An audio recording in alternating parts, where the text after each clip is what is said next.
My biggest fear for Bitcoin is that the NASDAQ, if the economy slows down, like I think it is, the NASDAQ has potential for 20 to 30, maybe 40% downside.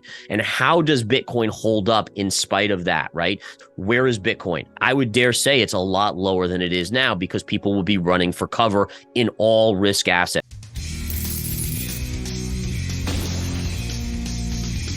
In today's video, Chief Market Strategist of InTheMoneyStocks.com Gareth Soloway tells us all about his latest analysis of the charts as well as his predictions and price targets for Bitcoin.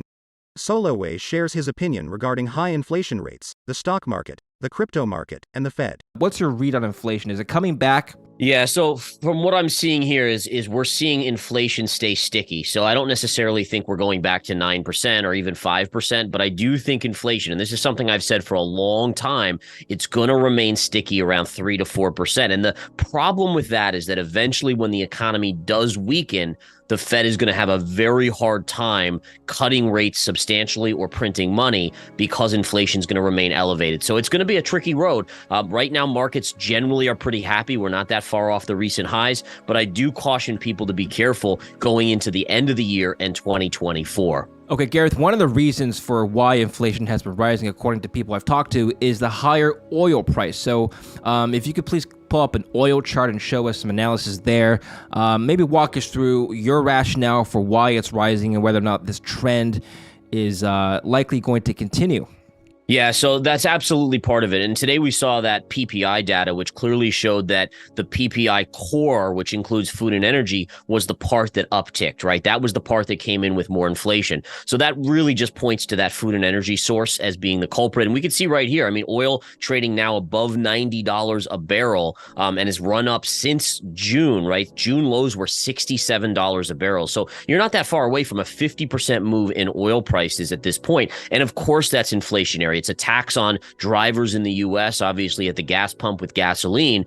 And ultimately, what I'm seeing on the charts is we do have a little extended move here based on oil's uptick, but I do think that there's continued upticking or upside until about $96 to $97 a barrel. Once we get there, I still am in the camp. The economy, the U.S. economy will be starting to kind of stall out, and that will likely cap oil prices. But short term, it looks like the momentum will carry through. A couple things I want to quickly show you. We just talked about the Fed's kind of analysis on the CPI and PPI data. The one interesting factor here is that CPI and PPI, even though it came in hotter than expected, we didn't see yields run higher. Now, what does that tell us, right? Here's the 10-year yield, right? You can see that clearly the last couple days, we've actually come in a little bit from those highs. And that tells us that the Fed, the market is saying the Fed is still not likely or more likely to raise interest rates in the coming months. So we might get one more rate hike in November or December, but essentially the market is telling us that is it. Otherwise, if this inflationary data was telling us rates were going to go higher, we'd see the 10-year spiking much, much higher as well. Yeah, it's a good point because the CME Fed Watch tool hasn't changed the outlook for the September rate hike or Fed meeting. The probability is...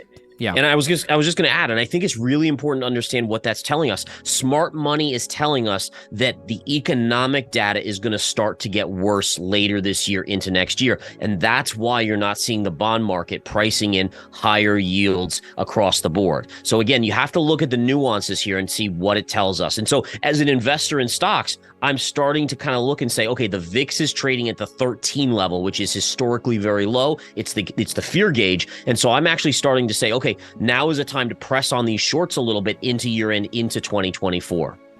I think that is the consensus, what you just said, that next year's economy will deteriorate. This isn't just your view now. It's Wall Street's view.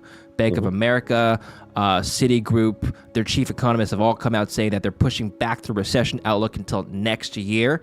My question is, Gareth, if it's happening next year, would you not want to stay long for the next 3 months?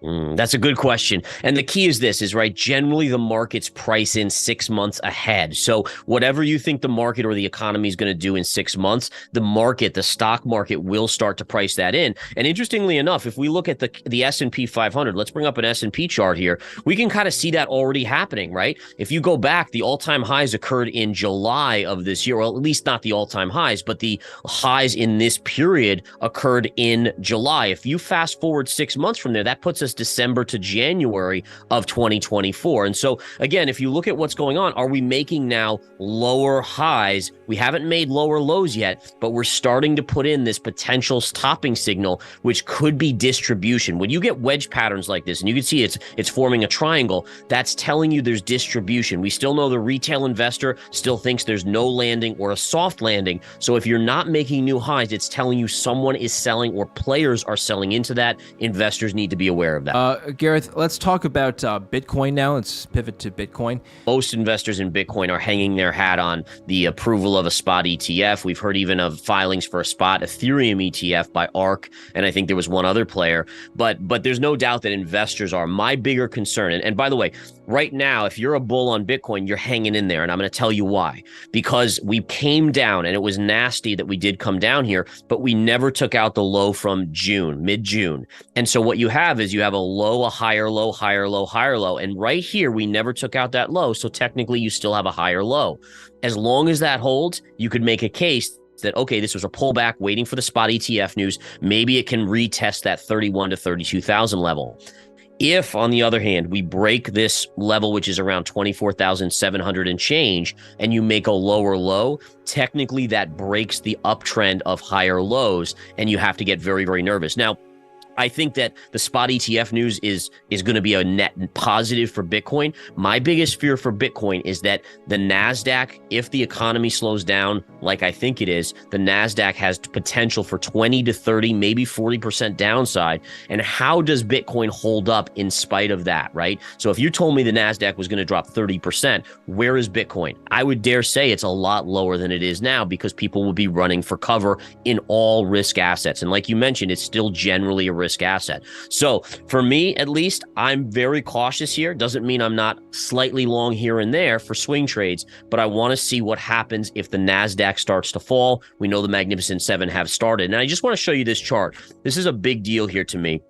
And I apologize for going into this stuff, but if we go to our weekly chart of the NASDAQ, look at what's happened here. So I basically drew arrows showing the .com era and what the formation was, and look at what we have here. So this was a lot smaller because you didn't have as much quantitative easing in the mix and the COVID money, but you had this big move up, then a pullback, then an epic bounce, and then the big .com collapse. Well, if you look over here in the recent history of this market, it's the exact same formation. And that is very alarming to me because of what happened with the .com collapse and how it kind of played out. So again, these are pattern formations. It doesn't mean it's going to absolutely repeat. But when you look at this stuff, you have to say, this could be something that could play out. There's a probability in there, and it has to be taken seriously by investors.